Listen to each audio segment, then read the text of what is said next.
So then the next one.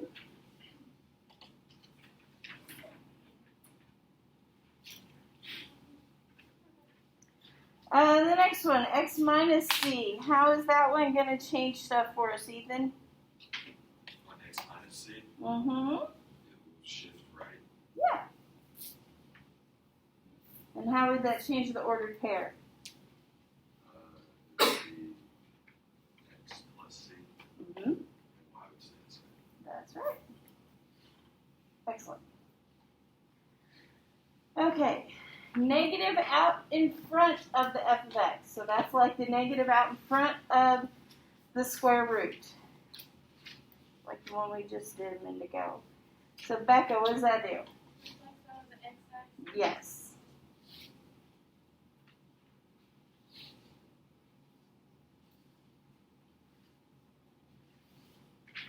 So think about how that changes. Instead of being above the x-axis, it's now below, or vice versa. Yeah, which one's going to be negative? X goes left and right. So the y, because it goes up and down, right? Do you see why? Okay. So x and negative y. Excellent. Okay, now the negative is inside. Just I'm going to give you time to catch up, okay? I won't pick on you. Jenna, if x is on the inside, what does that do? Yep. So what's the equation look like? Or not the equation, sorry, the ordered pair. Yep. Very good. Now this one we haven't talked about. Absolute value. So I'll write this down for you. It reflects any parts of f of x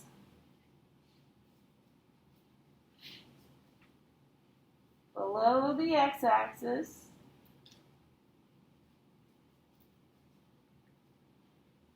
to above the x-axis.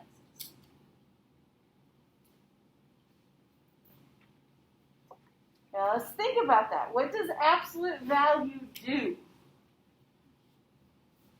If I have the absolute value of, say, -3, what's the answer? 3. If I have absolute value of 7, what's the answer? 7. So what does absolute value do? Yeah, it's how far it is from 0. It changes it to the positive.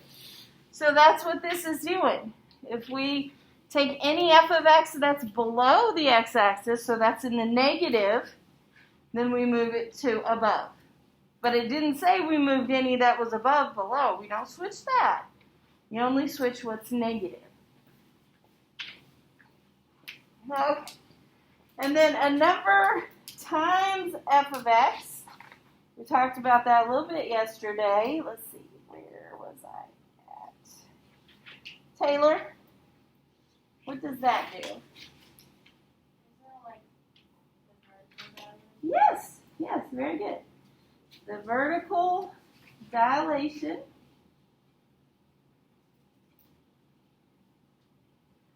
by a factor of a. Oh, I forgot to put the point here. On the last one, it should be x and then the absolute value of y.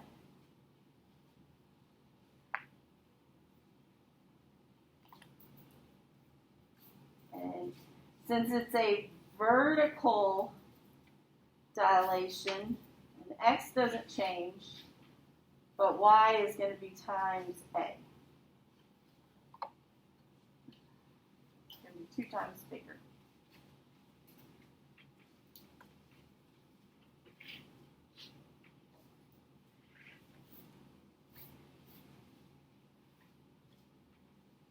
Jackie, you have a question? Is that parentheses by the A and then the... Yes, and I don't know why, but yes. Thank you.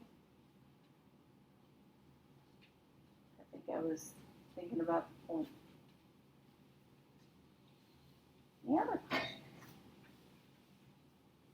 Okay, so these are some good rules that you can go back and look at as we're doing problems. Now we're going to move on to parent functions. We did your basic square root. Now we're going to do your basic quadratic. Can you show me what a basic quadratic looks like with your hand? Or tell me. Quadratic. No? Come on. You know, like x squared. That's a quadratic. Yep. Oh, not that extra. Yeah, there you go. It's a parabola. It's that U shape. Yeah, that's a quadratic formula. So like we'd have, if we plugged in 0 here, we'd get out 0. If I plugged in 1, I'd get out 1. If I plugged in 2, 2 squared would be 4. If I plugged in 3, I'd get 9, which is off the charts for mine. If I plugged in -1, -1 squared is +1. -2 squared is +4. So it's... Teachers and students, pardon the interruption. Teachers, again, at this time, we do need a warm body count today. Again, remember to count a student who you have seen in your class who may be absent today. You would add that body to what you're counting that is sitting present in your room. If the student has dropped, then obviously you would not count that student in your count. But if a student has been in your class and is just simply absent today, add that student into your count. Thank you. Think about what the absolute value function is going to look like.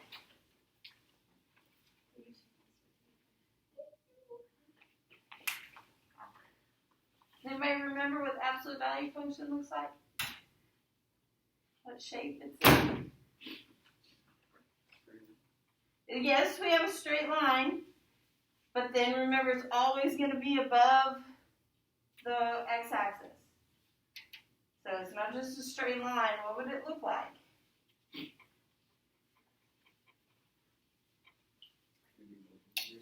It looks like a V. I helped myself remember absolute value is a V.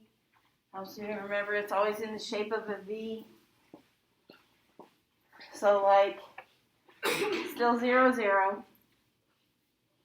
Absolute value of 1 is 1, 2 is 2, 3 is 3, so on.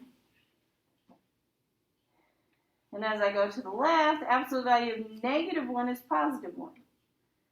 Absolute value of -2 is +2, and so on. So it's like two lines put together. It's in the shape of a V.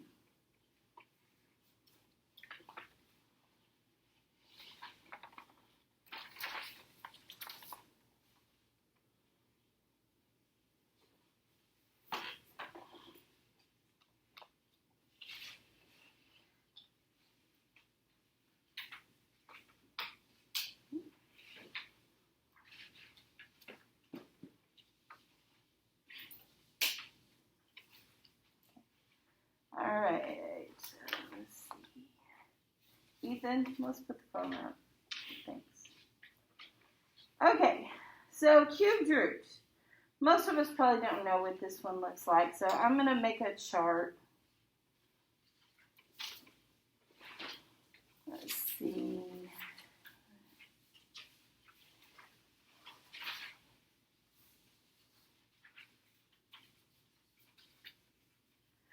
And I'm picking these because they come out nice and neat.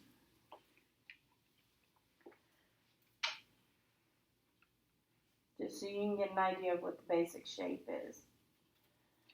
If I have the cubed root of -8, that means what number can I multiply by itself 3 times to give me -8?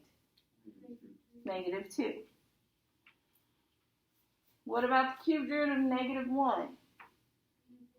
-1. 0.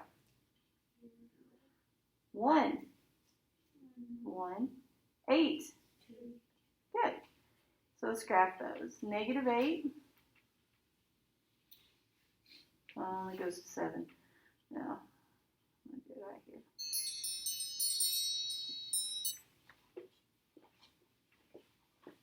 Go ahead and keep graphing that.